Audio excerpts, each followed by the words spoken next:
So hello বন্ধুরা, তোমরা সবাই কেমন আছো? তো অনেকদিন পরে আবারও চলে এলাম রান্নার ভিডিও নিয়ে।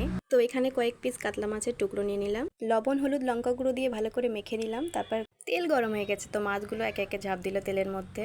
মাছগুলো যতক্ষণে ভাজা হচ্ছে ততক্ষণে দেখে নাও আমার ছাদ বাগানের ছোট্ট আমড়া গাছে কত আমড়া এসছে। এখানে মাছগুলো এক পিঠ লাল হয়ে গেছে, তো আমি একে একে আরেক পিঠ মাছ উল্টে দিলাম। এখানে রান্নার জন্য একটা মশলা বানিয়ে নিলাম, কি কি দিয়েছি তোমরা দেখতেই পেয়েছো।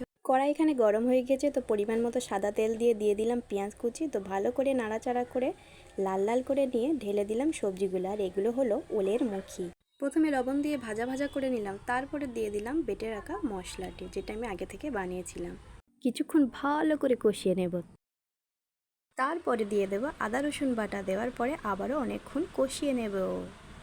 দেখো বন্ধুরা, রান্নায় হলুদটা দিতেই কেমন উড়ে চলে গেল, বাইরে কেমন ঝড় উঠেছে। রান্নার মধ্যে লঙ্কা গুঁড়ো দেওয়ার পরে অল্প সামান্য জল দিয়ে দিলাম, কারণ একটু পুড়ে আসছিল। দেওয়ার পরে ভালোভাবে আরও অনেকক্ষণ কষিয়ে নেব। দেখো পুরো চিকেনের মতো লাগছে। তারপরে পরিমাণ মতো জল দিয়ে কিছুক্ষণ ঢাকা দিয়ে রেখে দেব। দেখো কত সুন্দর গলে গিয়েছে।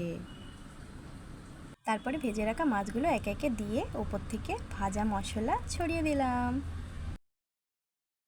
ঝোলগুলো টকবক করে ফুটে এলেই রেডি হয়ে যাবে আমাদের রান্না। ভিডিওটি যদি ভালো লেগে থাকে তবে একটি লাইক দিয়ে দেবে আর চ্যানেলটিতে সাবস্ক্রাইব করে দিয়ে দেবে। ততক্ষণে দেখা হচ্ছে পরের ভিডিওতে। টাটা।